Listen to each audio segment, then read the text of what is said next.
This is the most holiest day of the year in the Jewish calendar, which is called the Yom Kippur. Everybody say Yom Kippur. Or in English, the Day of Atonement. Everybody say the Day of Atonement. Para sa kanila, ito yung pinakabanal na araw sa buong taon ng Hebraic calendar. Kasi once a year, in their custom, especially in the Old Testament, no, the high priest will enter into the Holy of Holies to sprinkle the blood of the sacrificial animal and all the elements and the Holy of Holies and sprinkle the blood dun sa elements in the holy place. At lalabas siya dun sa congregation, sprinkle the blood on the people. And that will be a covering for the sin of the people of Israel. In that way, they will be preserved. Hallelujah. Through the blood. Everybody say, through the blood. Kung kaya makikita nyo, 40 taon sila doon. Yung mga bata, doon na lumaki. No? Yung suot nilang damit na maliit, habang lumalaki sila, lumalaki rin kasama nila. Yung suot nilang sandalyas na ang size is size 2, nung lumalaki sila, size 10 na. Nag-adjust na ko sa kasama nila. Hallelujah. And they have been provided by the Lord. That the Lord provided everything that they need. Everything. Food and water and all the provisions. And they were safe from the wild animals. Amen po ba? They're under the protective care of God. Why? Because every year, on the Day of Atonement, there will be a sprinkling of the blood. Glory to Jesus. Ganon po kahalaga at makapangyarihan ang dugo na inialay sa Diyos. In the book of Leviticus, it says there, life is in the blood. Diba kapag ang isang tao, tinanggalan ng dugo, anong mangyayari sa tao? Pag ikaw, naubusan ka ng dugo, it will happen to you. Wala nang buhay. Because life is in the blood. You know that the blood of Jesus, okay, the blood of Jesus that flows on the earth and was shed for us, nandun sa dugo ng Panginoong Jesucristo, nandun mismo ang kanyang buhay. Hallelujah. Ang buhay niya ay nandoon. That's how powerful the blood of Jesus is. Because life is in the blood. Yung buhay mo nasa dugo mo. Yung buhay ni Jesus nasa dugo niya. Kaya ang sabi doon sa book of Hebrews, without the shedding of the blood, there is no remission of sin. So ang ginagawa nila pag Day of Atonement, meron dalawang hayop. Yung isa ay kakatayin para kay Yahweh. Yung isa naman, yung tinatawag na scapegoat. No, ipapatong ng high priest yung kanyang kamay doon sa ulo ng scapegoat at symbolizing na nilalagay doon lahat ng kasalanan ng buong Israel. At pakakawalan yun doon sa ilang, doon sa wilderness para kay Azazel. Sino si Azazel? Ang diablo. Okay? It's a demon god. Ibig sabihin, hindi na i-entertain pa doon sa loob ng camp of Israel, any defilement, any sin, ilalagay na doon sa scapegoat at palalabasin sa kampo para linis ang buong kampo ng Diyos. Wow! Everybody say, wow! Sinong gusto ng ganon? Ang lahat ng ating mga kasalanan ay nalinis at pinatawad ng buhay na Diyos. And you know who is the lamb that was slain? Kinakanta natin kanina. Worthy is the lamb that was slain. Worthy is the King who conquered the grave. Sino po ang kordero ng Diyos na nag-aalis ng kasalanan sa libutan? Ang Panginoong Jesucristo. At ngayon po pag-aralan po natin ang kahalagahan ng pagtatakip sala. No? O ang pagbabayad sala. Ang kapangyarihan ng pagbabayad sala. O in English, the power of the atonement. Cute ba yung lamb na napili ko? Okay. Mamaya kakatayin. Hallelujah. Ganyan ang Panginoong Jesucristo, the best lamb. Pero He was offered just for you and for me. Amen? So what is atonement? What's the meaning of atonement? Because today, you celebrate the Day of Atonement of Yom Kippur. Atonement means reparation for an offense or injury. It means satisfaction. It also means the reconciliation of God and humankind through the sacrificial death of Jesus Christ. Kapag walang atonement, hindi ginanap ang atonement, mga kapatid, hindi po masasatisfy ang pagiging Diyos ng Diyos because He is the God of justice. Okay? Atonement means reparation for an offense or injury. Pagbabayad sala. Amen? Binayaran ng kasalanan. Yan. At ang isa pang meaning is reconciliation. Everybody say reconciliation. Pakikipagkasundo ng Diyos sa tao sa pamamagitan ng sakripisyo ng kamatayan ng Panginoong Jesucristo sa krus. Now, why did Jesus has to die on the cross to become an atoning sacrifice? Bakit nga ba kailangan na mamatay ng Panginoong Jesucristo sa krus para bayaran ang mga kasalanan? Answer, because a covenant has been broken and it has to be reconciled. Merong pong tipan, merong pangakuan, merong kasunduan na naputol, nasira, nawasak, na kinakailangan na mabuo ulit. Everybody say a covenant.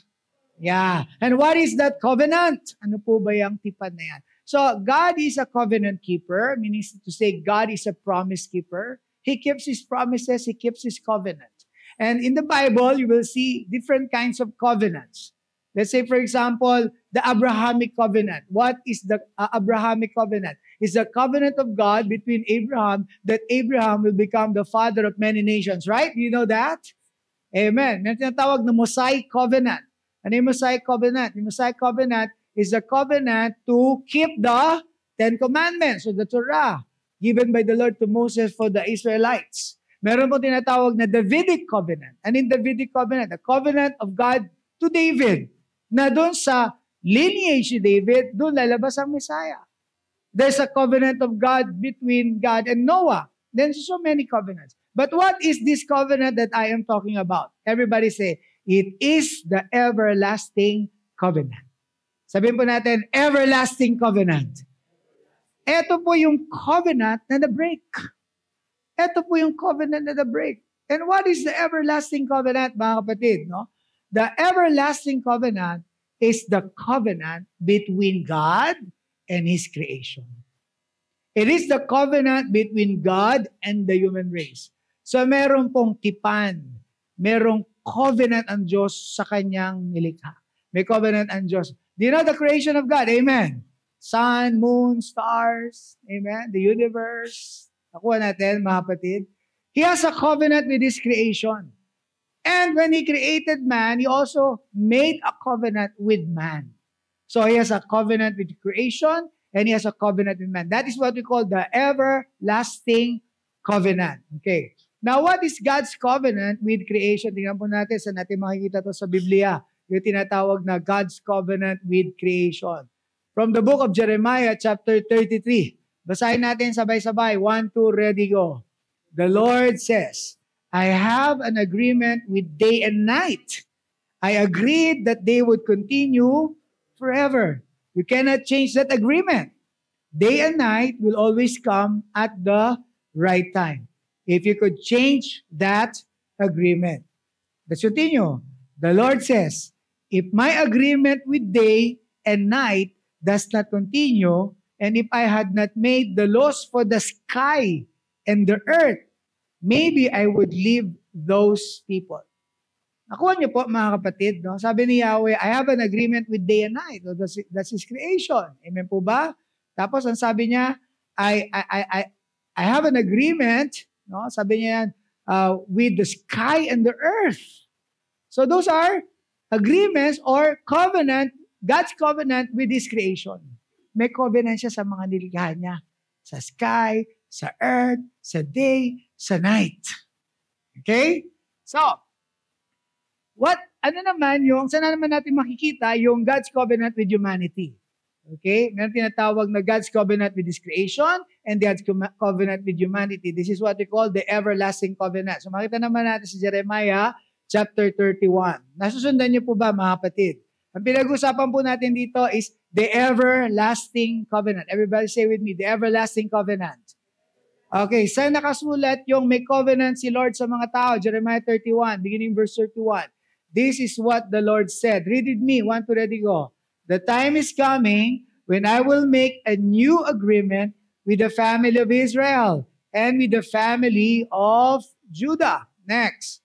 It will not be like the agreement I made with their ancestors.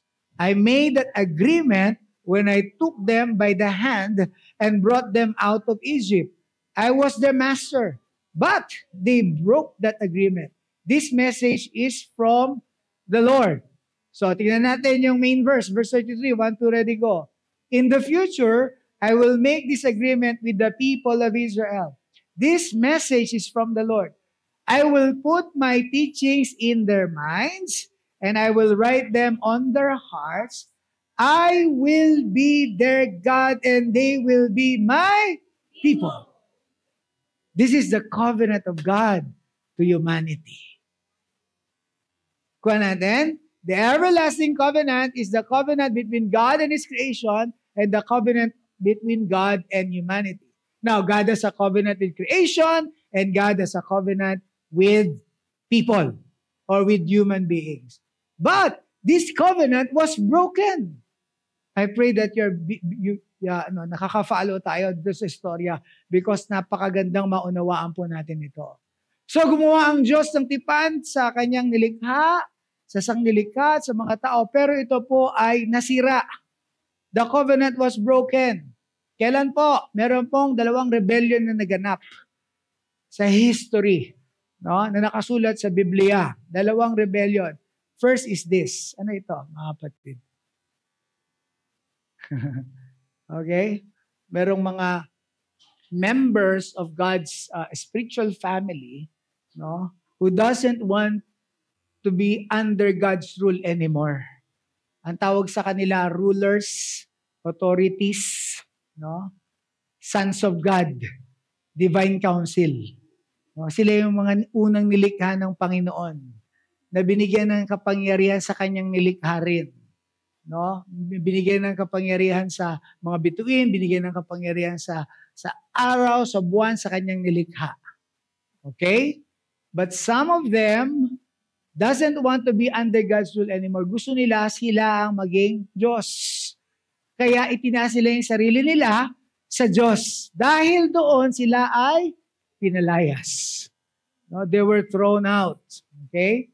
This is the first rebellion. The revolt of the sons of God.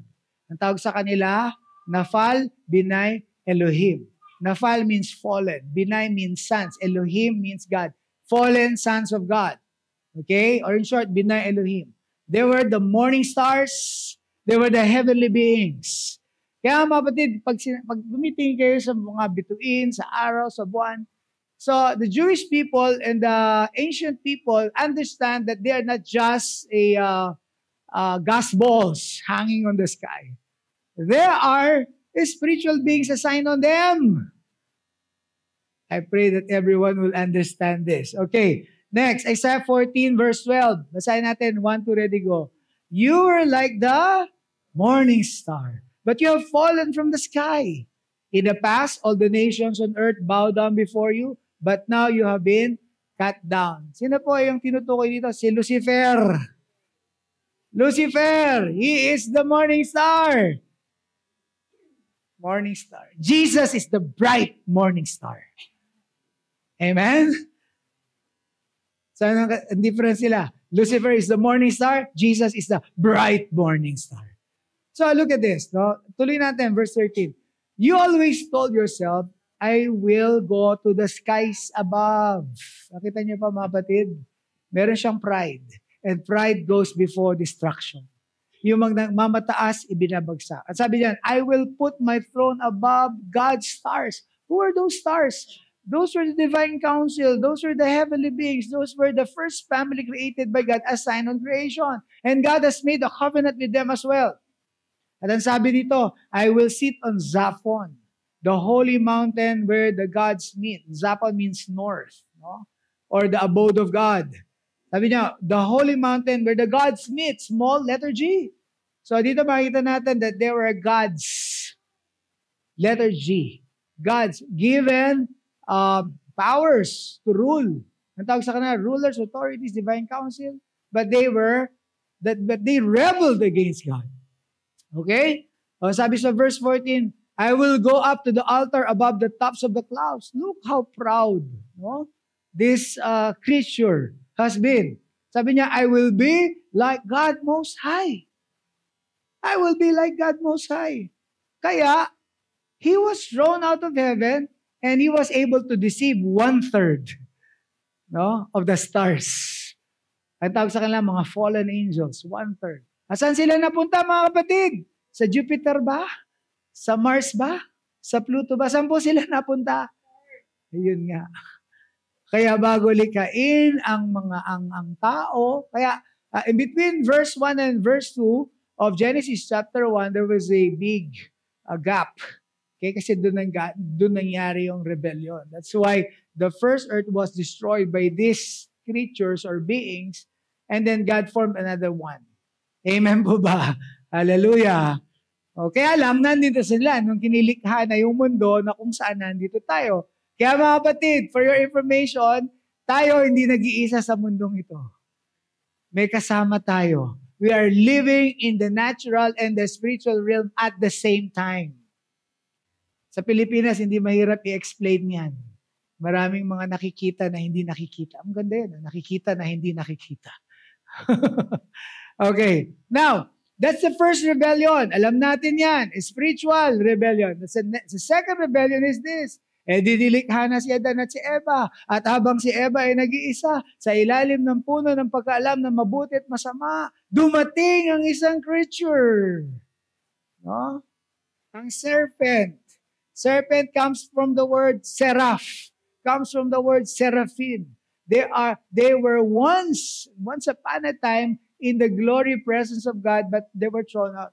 Kaya yung serpent na yun, hindi ordinaryong ahas, mga kapatid, ha? Hallelujah. Ito po ay kakaibang nilalang kapag salita, matalino, binigyan ng may personality, kaya nakausap niya yung babae, nalinlang niya ang babae. Nakainin ang bunga na pinagbabawal ng Diyos. At dahil doon sa pagsuway na yon, both the man and the woman, because of their rebellion to the commandment of God, sila man ay napalayas. Katulad nung mga napalayas doon sa langit. Sila man ay napalayas, pero pinalayas sila mula doon sa Garden of Eden. Okay? That's it. Kaya yun yung picture. Kanina nakita niyo yung picture? Sad, no? Nakayuko na sila. Okay? They were living the Garden of Eden. So this is the second rebellion, mga kapatid. Adam broke the covenant. Now, ibig sabihin po ng Adam or Adam, sabihin natin Adam. It means soil or earth. Ang ibig sabihin po ng Adam, lupa. Lupa, Adam. Kaya si Adam ay nilikha galing sa lupa. Kaya ang sabi ng Ecclesiastes, magmula sa lupa, ang lahat ng tao ay magbabalik na kusa. Kaya mga tao, pag hindi huwag natin pag-usapan yan. Okay. Hallelujah. So Adam means soil or earth. Okay? And Adam also means man or humanity. Pag sinabing Adam, man or humanity. So he represents the humanity. Ibig sabihin ng Adam. Okay, look at this. Saan sinabi ng Diyos na binrake ni Adam yung everlasting covenant? It's in Hosea chapter 6, verse 6 to 7. Let's read it. 1, 2, ready, go. This is because I want faithful love, not sacrifice. I want people to know God, not to bring burnt offerings. But the people broke the agreement as Adam did. They were unfaithful to me in their country. Sinasabi ni Yahweh dito, Adam broke the everlasting covenant. Okay? Sino nag-break ng everlasting covenant in the heavens? Lucifer and the fallen sons of God. Sino nag-break ng covenant with humanity? Adam. So parehas na sira. Yung covenant, the everlasting covenant was broken. So both the heavens and the earth sinned against God. Creatures in heaven sins against God. The fallen stars. Now, the heavens represented by the spiritual beings. Okay? The earth represented by human beings. Kaya heaven and earth were cursed. The heavenly, the realm. Iniisip ko nga ito nung pinag-aaralan namin. Sabi ko, grabe, andun na sa langit, may rebellion pa. Nakuha niyo mga kapatid? Asa langit na, kasama ng Diyos. Binigyan ng kapangyarihan, karunungan, lahat ng kapamahalan. Naisipang magrebelde. How much more sa lupa? Mga taong nilikha na may kahinaan. Kaya, makikita natin dito yung pagiging tatay ng Diyos. God is a Father. And He doesn't control anyone. Ito natutunan ko sa Diyos. Hindi Kanya didiktahan, ni hindi siya magde-demand ng kahit na ano sa'yo. Parang pagmamahal. Ang pagmamahal, hindi mo maide-demand yan. You cannot demand love. Love is earned. Amen? Hindi natin minamalan Diyos dahil inutusan niya tayo, pinilit niya tayo na mahalin natin siya. Parang sa mag-asawa, amen po ba? Kahit asawa ko na yan, hindi ko pwedeng sabihin niya, mahal mo ko. Hindi pwede. I cannot demand his or her love. It is earned. Because that is love. Ang love is voluntary, ang obedience is voluntary, ginagawa mga kapatid. Kung kaya tayo naligtas mga kapatid, hindi dahil sa inutusan tayo ng Diyos na ibigin siya o sumunod sa Kanya. It is His love that pushes us towards Him to repentance. Dahil sa kabutihan ng Diyos, grabing kabutihan ng Panginoong Diyos, sino sa inyo nakaramdam ng ganong klaseng pag-ibig? Dahil sa pag-ibig na yon, na sa kabila ng ating kasalanan, karumihan, kasamaan, inibig tayo ng Panginoon. Pag naramdaman mo yung pag-ibig na yon, yun ang magmamagnetize sa'yo papalapit sa Kanya. At iibigin mo siya ng wagas. That love was earned by God because of His love for us.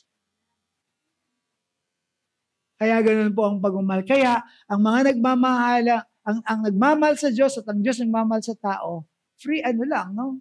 Flowing lang. No? Normal na normal. Mahal ko ang Diyos, mahal niya ako, wala kaming struggle. Hallelujah. Hindi niya ako pinipilit. Hindi ko rin siya pinipilit na may gagawin sa buhay ko. Do you understand the meaning of this? Okay?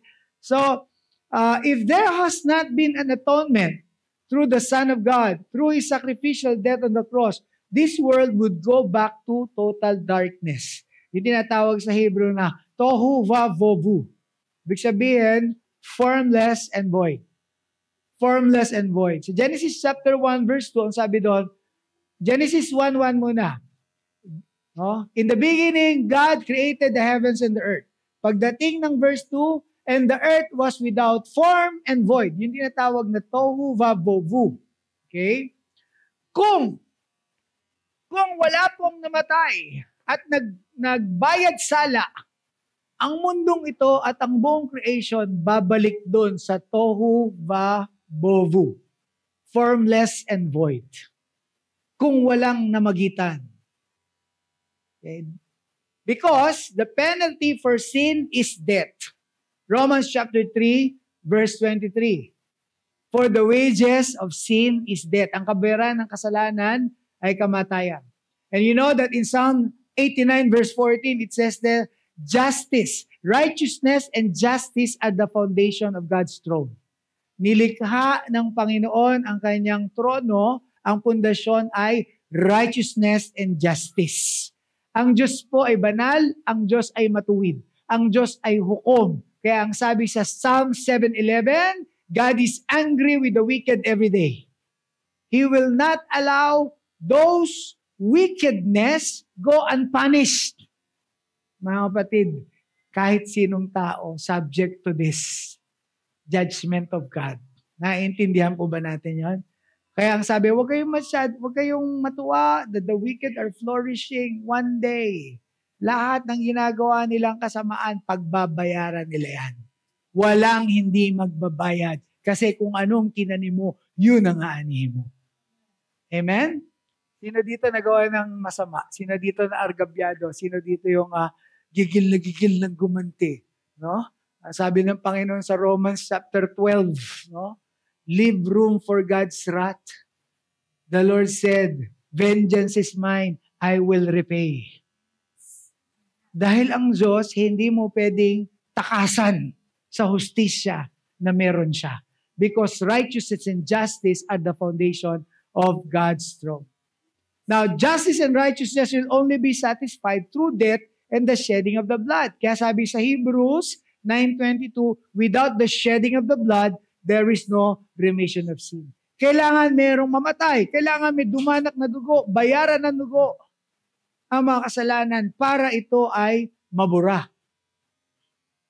This is why that is why someone has to die and shed his blood to appease the wrath of God. Do you believe that God is the God of wrath? Yes. He is the God of love, but He is also the God of wrath. Amen? Because He's the God of justice. Ngayon, para ma-appease yung kanyang galit, kailangan may mamatay. May magsakripisyo. No? Sino po yun, mga kapatid? Ang kanyang anak mismo. Ganito po ang sitwasyon ng sangkatauhan. Now, there are examples of atonement in the foundational book or the Old Testament. Okay, makikita natin, tingnan po natin kung paano pinattern ng Diyos yung ginawa ni Yeshua Mashiach in the New Testament doon sa Old Testament. First is the Numbers chapter 25 story, and second is the Numbers chapter 16 story. There are two stories in the book of Numbers na makita natin merong example of atonement o pagbabayad sa ala. Yung pong Numbers chapter 25 muna. It is called the Zeal of Phinehas. Sino nakakilala kay Phinehas? Alright. Hindi yung cartoons ha. Okay. So the Numbers chapter 25 story. The Zeal of Phinehas. Okay. Ito pong si Phinehas ay anak ng isang saserdote, a priest of God. Okay. So tingnan natin sa Numbers 25 verse 7 to 8. Are you following the story, mga kapatid? Okay. Basahin natin, 1, 2, ready, go. Phinehas was the son of Eleazar and the grandson of Aaron, the priest. Phinehas saw this man bring the woman into the camp. So he left the meeting and got his spear. He followed the Israelite into the tent. Then he used the spear to kill the Israelite man and the Midianite woman in her tent. He pushed the spear through both of their bodies. At that time, there was a great sickness among the Israelites. But when Phinehas killed these two people, the sickness stopped. Dahil may ginagawang kasalanan ang kampo ng Israel, nagkakaroon ng intermarriage, sexual immorality, na pinagbabawal ng Panginoon, dumating ang sumpa sa buong kampo, marami nang namamatay. At sinasabi na ni Moses, tigilan nyo na yan, tumigil na kayo ng kumuha ng mga Midianita para mag-iasawa nyo dahil marami na, namamatay na marami sa atin. Kaya habang nagmi-meeting si Moses, merong isang Israelite man, may dala-dala, proud na proud pa, Midianite woman, dinala doon sa tent. Nung nakita ni Phinehas, galit na galit si Phinehas. Kaya yung zeal niya, ibang klase. Alam niyo, ang mga totoong priest of God may zeal for righteousness. Kung anong nararamdaman ng Diyos, nararamdaman niya. Galit na ang Diyos sa mga panahon na yun. Ang ginawa ni Phinehas, kumuha ng sibat. At right there and then, sinibat yung Israelite man at yung Midianite woman. At nung mamatay, alam niyo nangyari? Nung mamatay, dumanak ang dugo, doon tumigil yung curse. Doon tumigil yung sickness to the people. Hallelujah. Kaya kine-claim ko, by the shedding of the blood of the Lord Jesus Christ, by the woundings of Jesus, I have been healed. You understand what's the meaning of this? The blood has to be shed para bayaran. Kapag hindi tumigis ang dugo ng Panginoong Jesucristo sa krus, wala pong gagaling na may sakit. Wala pong makakalaya na inaalihan ng demonyo. Ganyan ka makapangyarihan yon. Nung patayin ni Phinehas, yung Israelite man at yung Midianite woman, etong sinabi ng Lord kay Moses, basahin natin, 1, 2, ready, go. The Lord said to Moses, I was so angry with the Israelites that I wanted to kill them. Who wants to kill the Israelites? The Lord Himself. But Phinehas, son of Eleazar, and grandson of Aaron the priest, has saved them from my anger. He did this by showing that he feels strongly, just as I do, that my people must worship only me. Ay, grabe po. Parang yan yung galit na ang Diyos sa sangkatauhan dahil sa kasalanan. Pero merong isang priest na namagitan sa krus ng Kalbaryo. Walang iba kundi ang ating Panginoong Jesucristo. Naapis ang wrath ng God because of the death of Jesus on the cross. Kaya ang sabi ni Lord kay Moses, basahin natin, verse 12 to 13, tell Phinehas that I am making a peace agreement with him. This is the agreement. He and all of his family who live after him will always be priests because he had strong feelings for his God.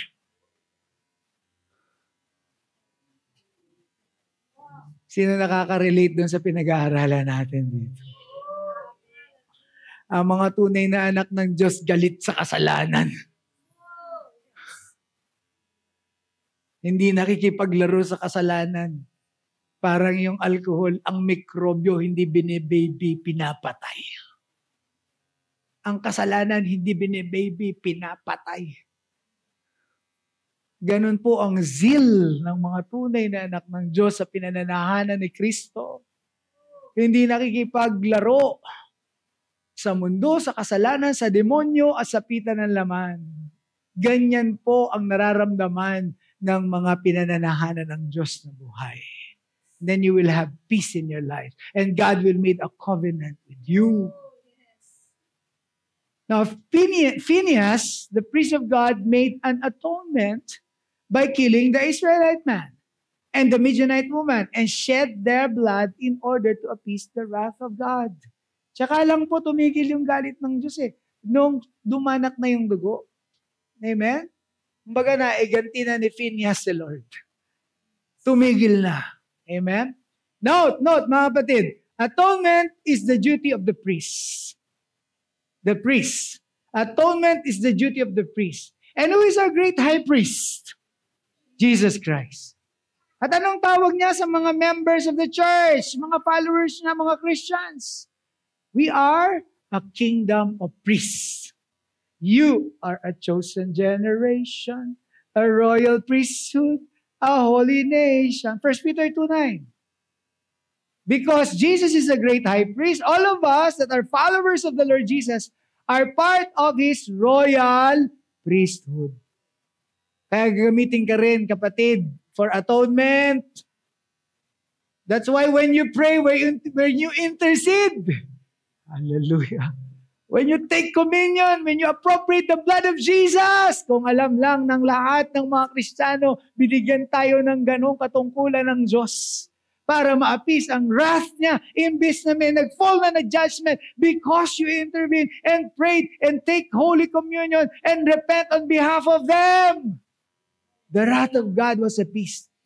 Not just for your family members, not for the church members, but even for the sin of the nation and the nations of the world. Kung kaya hanggang ngayon, hindi pa bumabagsak yung great, terrible, ultimate judgment on the earth. This is my stand. Not on our time. Not on our watch. Not on my watch. As long as I know my identity before God as a priest of the Most High God. And as long as I know the power of the blood of Christ, we can always approach the court of heaven and stand between the judge of all, as priest of the Most High God. Glory! Some people, nung 2019 and 2020, almost majority of the people, ang mindset na, hindi na matatapos to. Hindi na matatapos. You know what I'm talking about? Amen po ba? Hindi matatapos to. Hindi na tayo magkikita-kita ulit. Hindi na matatanggal to. No? Lagi na tayong ganun. No? At online na lang tayo. Yan ang mindset ng mga panahon na sino sa inyo yung kasama dun sa ganun ng mindset. Na wala ng pag-asa. Hindi na tayo babalik sa normal. Pero meron pa pong mga priests of the Most High God na alam ang gagawin sa courtroom of heaven. Parang wrath of God will be appeased and everything will go back to normal again. And guess what? We are in 2023 and we're back to normal. Not on my watch. Sabi mo sa katabi mo, not on our watch. Hallelujah. Ganon po kamakapangyarihan ang panalangin at pamamagitan ng mga anak ng Diyos para sa mundo. Ano po nangyari sa Numbers chapter 16? This is a Numbers chapter 16 story. The censer and incense of Aaron. Okay? So, noong nagrebelde sila Korah, nilamon sila ng lupa. Kaya mahirap yung nagrebelde sa spiritual authority, nilalamon ng lupa. Okay? Nilamon ng lupa, sumara yung lupa. Yung ibang natira, sinisin nila si Moses, si Aaron. Pinatay nyo sila. At habang nagre-rebelde sila, inalabanan ulit nila yung mga spiritual authorities. There was a plague. Maraming namamatay. No? Nagtutumbahan na lang. Okay. Kaya ang sabi ni Moses kay Aaron, basahin natin, Numbers 16 verse 46. 1, 2, ready, go. Then Moses said to Aaron, get your bronze pan and some fire from the altar. Then put incense in it. Hurry to the people and do the things that will make them pure. The Lord is angry with them. The trouble has already started. Tuloy natin. So Aaron got the incense and the fire, and he ran to the middle of the people. But the sickness had already started among them. So Aaron stood between the dead and those who were still alive. He did what Moses said to remove their sin, and the sickness stopped there. This is another instance when a priest of God stood between God and man, and the wrath of God ceased. Meron pong protocol kasi sa langit. Kailangan ang mamamagitan, priest.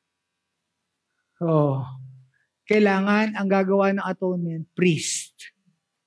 Sino ang high priest by the time? Aaron. Kaya sabi ni Moses kay Aaron, kunin mo yung yung insenso mo. No? Yung yan, nilalagyan mo ng insenso at lagyan mo ng insenso. Tumayo ka. Kasi impure yung mga tao. They will be purified by the incense. And in Revelation chapter 4, there was an incense before the throne of God, which are the prayers of the saints. That's why our prayers are so powerful, I tell you, mga kapatid. Our prayers are so powerful. They are the incense that rises up into the very throne room of God. Kasi ang incense, mga kapatid, bago mag-make yung incense na yan, there's a lot of crushing, there's a process na pinagdaanan yan bago maging mabangong incense yan. Kaya mga kapatid, baka ginagawa kang incense ng Panginoon para sa iba. Your mess today is going to be a message tomorrow. Your test today is going to be a testimony tomorrow. Because God loves you, don't lose hope. Sabi mo sa katabi mo, huwag ka mawalan ng pag-asa. Hindi pa tapos ang buhay. May ginagawa ang Diyos sa'yo. Maganda yung sinusulat na istorya ng Panginoon sa buhay mo. Sabi mo sa katabi mo, makinig ka. Hallelujah. Thank you, Jesus. Now, let us look on the Lord Jesus Christ here. The Lord Jesus Christ is the great high priest. And He is also the sacrificial Lamb of God. Kasi meron pong protocol sa atonement. Kailangan merong sacrificial lamb or animal, and then kailangan may priest. Okay? Now, who is a great high priest? Everybody say, the Lord Jesus Christ. Okay, look at what the Lord Jesus Christ has done. This is to reconcile or to mend or to heal the broken everlasting covenant. Babalikan ko yung topic kanina. Ano po yung everlasting covenant? Covenant between God and His creation and covenant between God and humanity. So yung covenant between God and His creation, inayos ni Lord Jesus yan. Pati yung covenant between God and humanity. Parehas niyang inayos yan. Heaven and earth. Okay? So, ang sabi dito sa Hebrews 4:14, 1 to ready go, we have a great high priest who has gone to live with God in heaven. He is Jesus, the Son of God. So let us continue to express our faith in Him. Let's continue, verse 16. With Jesus as our high priest, we can feel free to come before God's throne where there is grace. Yan yung kinakanta natin kanina. Oh, come to the altar. Amen? So sabi dyan, we can free to come before God's throne where there is grace. There we receive mercy and kindness to help us when we need it. Ganito po ang ginawa ng Panginoon. Kakwento ko na lang yung aking pagkakaunawa dito. Di ba, nagulo yung Divine Council. Meron sina naganap doon sa heaven. Meron mga seats na empty. Di ba? Kasi nawala na sila doon sa upuan. Nagrebelde sila. So, merong chaos ang spiritual realm because there was rebellion. Di ba? So, kailangan yon, yung chaos na yon, mahil din. Broken covenant in heaven, mahil din. Tapos, at the same time, meron din chaos sa earth because Adam rebelled, di ba? Kaya gulo-gulo. Heaven and earth, magulo, di ba? Okay. God sent His Son, the Lord Jesus Christ, to become a man. Para patasan labanan. Para tubusin ang sangkatauhan. At nung siya ay namatay doon sa krus ng Kalbaryo, habang tumitigis ang kanyang dugo, hindi lang sangkatauhan ang tinutubos at pinagagaling. Habang pumapatak ang dugo ng Panginoong Hesukristo sa lupa, pinagagaling niya ang lupa at ang kanyang nilikha. That's why talagang sinadya na tumulo ang kanyang dugo sa lupa. At pagkatapos noon siya inilibing, pagkatapos ng 3 araw siya nabuhay magmuli, at pagkatapos ng 40 araw, pumanik siya sa langit, dala-dala ang kanyang sariling dugo na nasa kanyang katawan pa rin. At pagpasok niya dun sa langit, mga kapatid, dun niya in-sprinkle sa Holy of Holies sa langit that were defiled by the spiritual beings so that even the divine council room will be redeemed, will be healed. That's why Jesus said, all authority has been given unto me in heaven and on earth. Jesus, I give you praise. Lord, let this profound revelation, O Lord God, be received by your people. Kaya mga kapatid, kung alam po natin yung kapangyarihan ng ginawa ng Panginoong Hesukristo, yung kapangyarihan ng kanyang dugo, siya lang ang final and was all the authority in heaven and on earth because of what He has done. Glory! Kaya sabi sa Philippians chapter 2, beginning verse 9, every knee shall bow of things in heaven and of things on earth and of things under the earth, and every tongue shall confess that Jesus Christ is Lord to the glory of God the Father. Wala nang ihigit pa sa Kanya. Kaya mga kapatid, congratulations sa inyo.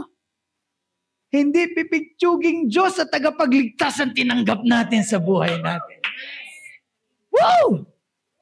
And never ever say, grabe ang Diablo. No! Sinong grabe? Ang Diablo ang Panginoon. Huwag mo sasabihin, grabing ginawa ng kaaway sa akin, grabing ginawa ng demonyo sa akin. Never talk about it. Jesus said, all authority has been given unto me. And if you're a child of God, you're the temple of the Holy Spirit. The same Spirit that raised Jesus from the dead, not a twin spirit, not a mimicking spirit, the same Spirit that raised Jesus from the dead is giving life to your mortal body. The same Holy Spirit that filled Jesus on planet Earth is the same Holy Spirit that is residing on each and every believer.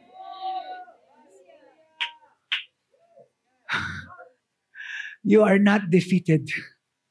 You are an overcomer. Kaya pala sabi ni Jesus sa John chapter 14, nakita niyo yung titindi ng mga ginawa ko sa harapan niyo? Lahat ng ginawa ko, magagawa niyo rin, and greater works than this that I have done, you will do also. Because of the same Spirit that is living on each and every one of us. Sabi ni John the Baptizer sa John chapter 1 verse 29, the next day John saw Jesus coming toward him and said, "Look, the Lamb of God. He takes away the sins of the world." Wow. Meron ba kasalanan na hindi hugasan? Hindi kayang hugasan ng banal na dugo ng Panginoong Hesus? Wala.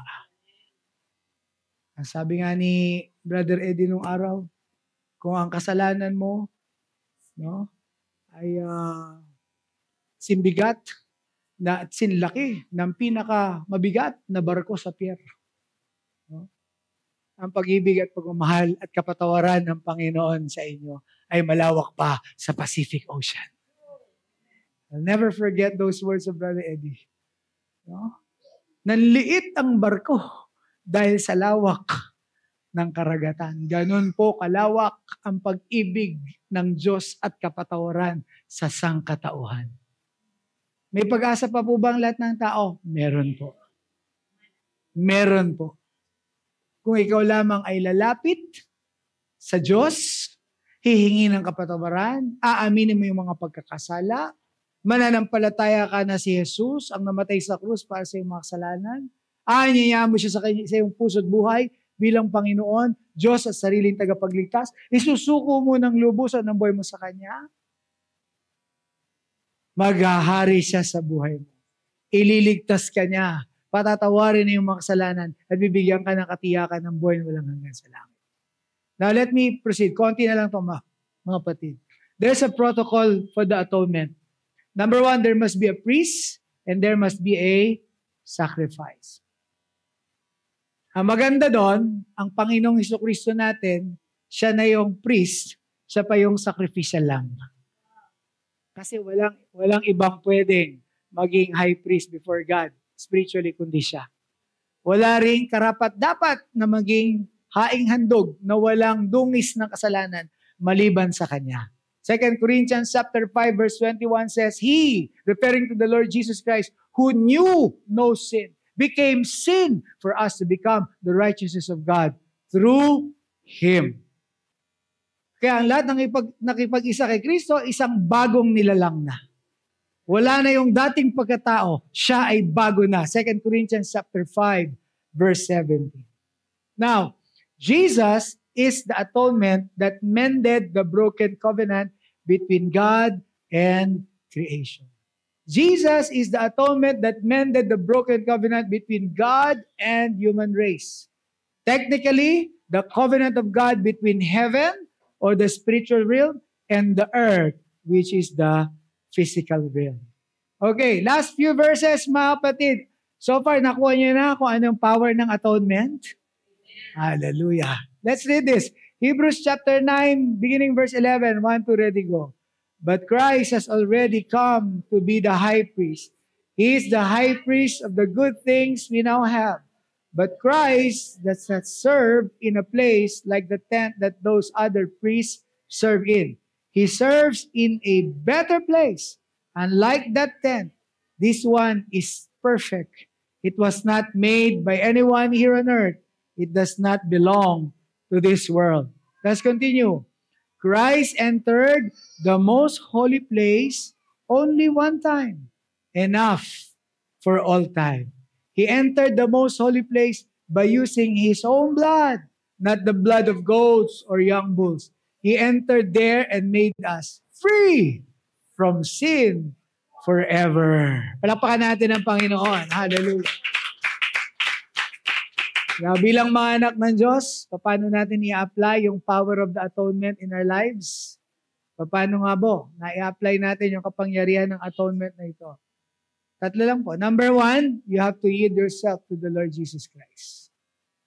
Suko mo ng buong buo ang buhay mo sa ating Panginoong Hesukristo. Pangalawa po, kailangan po natin mag-repent.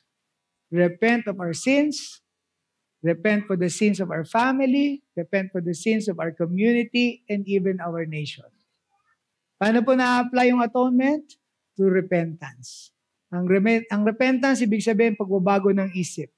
From following sin to following God. Repentance.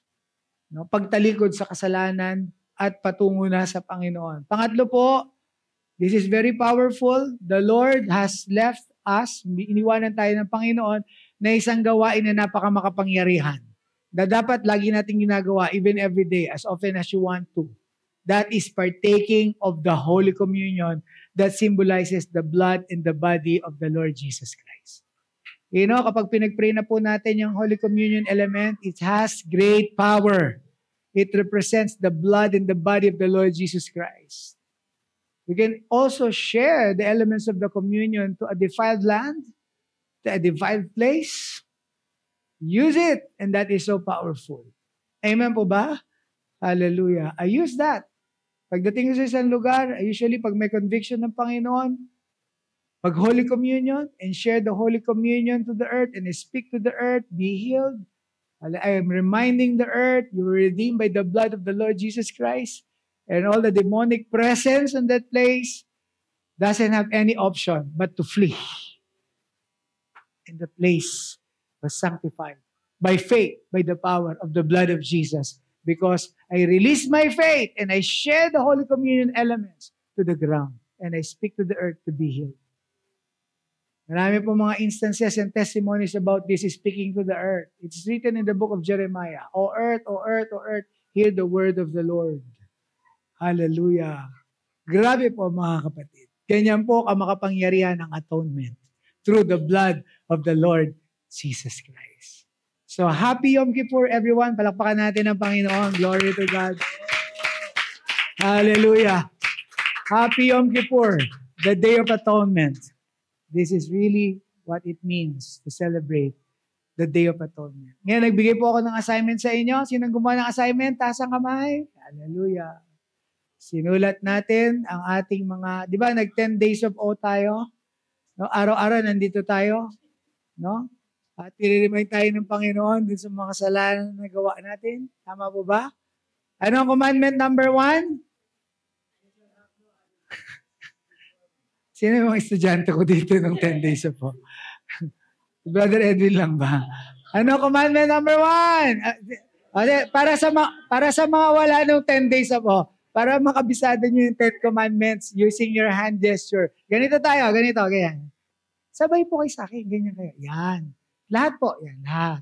This is the first commandment. And the first commandment, Exodus chapter 20, you shall not have any other gods before me. Wala kang magiging ibang Diyos. Ako lang. Ibig sabihin, ako lang. Oh, one lang. Number 2. Ano yung number 2 commandment? You shall not make any graven images. Mga idols. Ibig sabihin, magkasasamba doon sa mga nililok na nakaganito. Okay. Mga batid. We love all of you. Okay. Yun ang second commandment. Huwag kang gagawa ng anumang imahin na makita mo sa langit, sa lupa, sa tubig, kahit saan pa man, at sasambahin. Because He is a jealous God. Ayaw niya yung mga tao sumasamba sa mga Diyos-Diyosan. Ha? Ibig sabihin, isa lang ang Diyos, ayaw niya, seloso siya, ayaw niya may kahati. Kaya ayaw niya yung dalawa. Okay. Pangatlo, ano yung third commandment? Anong letter to? Letter W. Word. Letter W. Do not misuse the name of the Lord your God in vain. Huwag mong gagamitin, sasalitain sa kawalang kapararakan ang pangalan ng Diyos. Diyos ay banal. Okay, pangalan ng Diyos ay banal. Pangapat, ganyan tayo. Tapos ihiga niyong ganon. Kunyari, kama. Tapos may nagpapahinga. Ano yung pang-apat? Thou shalt make holy the Sabbath day. Keep the Sabbath day holy. Araw ng pamamahinga. 6 na araw, magtatrabaho ka, pero pagdating ng 7 araw, pahinga. Sabbath day, ang 4th commandment. Pang-5, ganito po tayo. Di ba, pananumpa, paggalang, ano yun? Honor your father and your mother. That's the first commandment with a promise. Amen? Madali lang ang 5th commandment. Pang 6th commandment, ganito tayo. Okay? Tapos, iganon nyo. Ano yan? baril. Thou shall not kill. You shall not murder. Dali lang. Pang-pito, ganito po tayo. Tapos, kama ulit. Ihigaan niyo yung dalawang kamay. Ano yan? Thou shall not commit adultery. Kasi dapat ang nasa kama, yung mag-asawa lang. Wala dapat iba. Ano natin? O, pang-walo, ganito naman tayo. Ano yan? Rehas sa kulungan. Ang pang-walo, thou shall not steal. Kasi pag nagnakaw ka, kulong ka. Okay? Thou shall not steal. Pang-siyam, ganito tayo mga kapatid, pang-siyam. Tapos itago natin yung isa. Ano yan? Thou shall not bear false witness against your neighbor. In short, thou shall not lie. Huwag kang magsisinungaling. Huwag mong itatago yung katotohanan. Kasi nakatago isa. No? Huwag itatago ang katotohanan. Magsalita ng totoo. Yan ang pang-siyam na commandment. At pang-sampu, ganito tayo. Tapos ganon. Appear, disappear, one half. Hindi, ganon. Tapos, ganon nyo. Ano yan? Thou shall not covet thy neighbor's wife, neighbor's house, thy neighbor's good, etc. Palakpakan natin ang Panginoon.